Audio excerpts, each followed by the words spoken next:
We wake up with Jack 10 suited under the gun, and this is one of the strongest suited connectors, so we're certainly going to be bumping it up, raising here. I think, some of your lower suited connectors, like 6-7 suited or maybe 9-8 suited, you can look to maybe let go under the gun, but Jack 10 suited is certainly going to be one that we're going to want to play.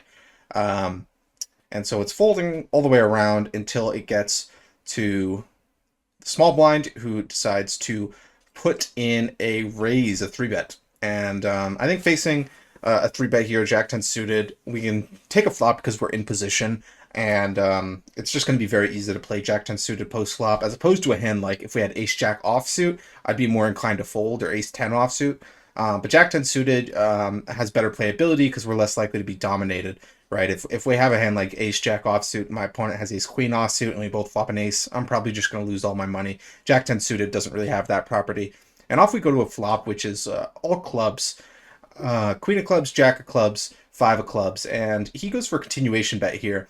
And I would expect him to do this with, like, if you had Ace Queen or Ace Jack, or maybe Ace King with a club, or Ace 10 with a club, or even if you had a flush already. But we're still ahead of a lot of his bluffs, and so I think we can go ahead and put in the call. And he's going to be c-betting on the flop almost all of his hands anyways, and so it doesn't really give us any new information. So I think we're still probably still ahead. And off we go to a turn, which is a complete brick, the deuce of spades, and my opponent continues firing. Because none of the draws have gotten there yet, we're still ahead of Ace King, Ace 10, those types of hands.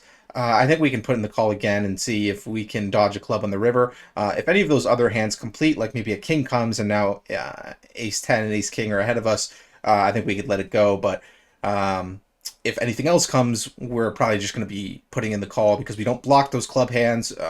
And so it makes it a little bit more likely that our opponent is bluffing here. And then we go off to a river, which is another brick. And my opponent just rips it all in. And this is a little bit interesting to me because if he had a hand like Ace Queen or Ace Jack, I don't think he's ripping it all in here. I think he's a little bit afraid that I might have a better hand than him, that I might have a flush or a 2-pair type hand.